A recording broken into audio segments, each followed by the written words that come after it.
हमारी दोस्ती तभी मानी जाएगी जब आप शराब छोड़ दोगे। देखो, जिसे शास्त्र निषेध करता है उसे हमें छोड़ना ही चाहिए। हमारा शास्त्र आज्ञा करता है मदिरापान, मांस भक्षण, परस्त्रीगमन, द्यूत क्रीड़ा और चोरी। इन 5 चीजों को सम्यक रूप से छोड़ देना चाहिए। हमें मांस नहीं खाना चाहिए, शराब नहीं पीना चाहिए, पराई स्त्री से संभोग नहीं करना चाहिए, दूसरे का धन अपहरण नहीं करना चाहिए और जुआ नहीं खेलना चाहिए। ये इनमें स्पष्ट कलयुग का वास है। तो यदि हम सही ढंग से ना चल के मनमानी आचरण करेंगे तो हमें जो लाभ मिलना चाहिए वो लाभ नहीं मिलेगा। देखो, ये नाम जप का ही प्रभाव है कि आप हमारे सामने बैठे हैं, लेकिन अब हमारे सामने बैठने का प्रभाव ये होना चाहिए कि आज से आप शराब छोड़ दें। बोलो, वृंदावन में मैं शपथ खाता हूं कि आज के बाद शराब नहीं पीऊंगा। धन्यवाद, आपका जीवन मंगलमय हो, भगवान आपको बल दे, आप अब दोबारा शराब मत पीजिएगा, ठीक है? और खूब नाम जप कीजिएगा। क्या था उस समय, हमारी नई अवस्था थी, 18-20 की होगी, 13 वर्ष से निकले थे, तो नई अवस्था में एक चुलबुलापन भी होता है। तो लड़खड़ाते हुए देखा तो नजदीक ही आ रहे थे, तो उसने देखा, बोले इधर आ। तो नई अवस्था थी तो मुझे डर तो था नहीं, तो नजदीक गए, उसने कहा आओ हमारे पीछे।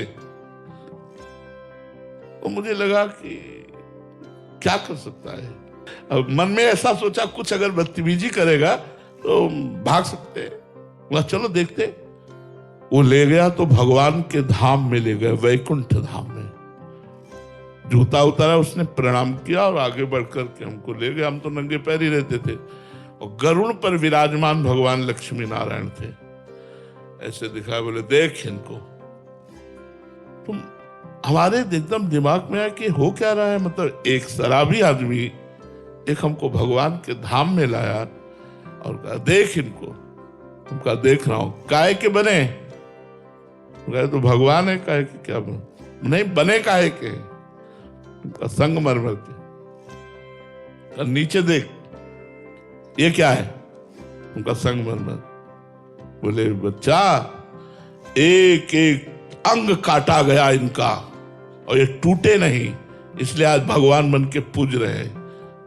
और ये एक पैरों से रौंदा जा रहा है, ये भी संगमरमर ही है, टूटना नहीं जीवन में कभी। हमने तुरंत पंचांग प्रणाम किया और कहा जीवन भर इस बात को आपको याद रखूंगा कि कभी किसी भी परिस्थिति में टूटूंगा नहीं। और वो अपनी रास्ते गया।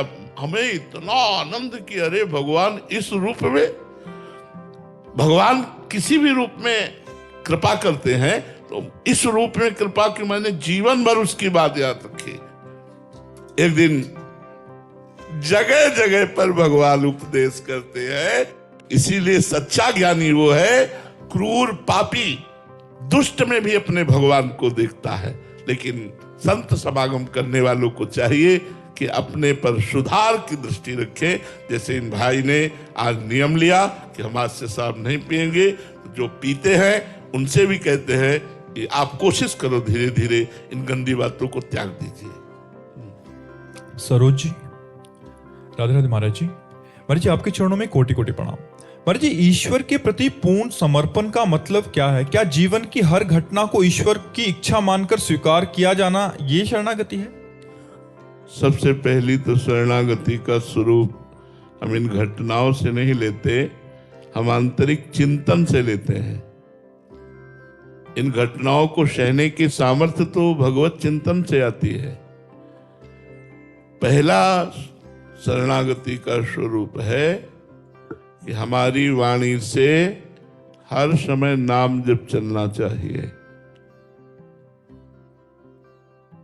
अगर नाम जप नहीं चल रहा है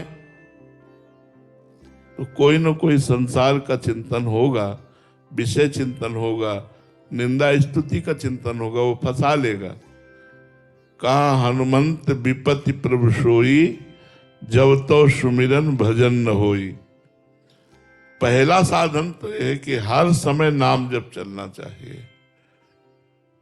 ये हुआ वाणी का शरणागति। दूसरा साधन है, जो भी शरीर से कर्म किए जाएं वो शास्त्र सम्मत होने चाहिए।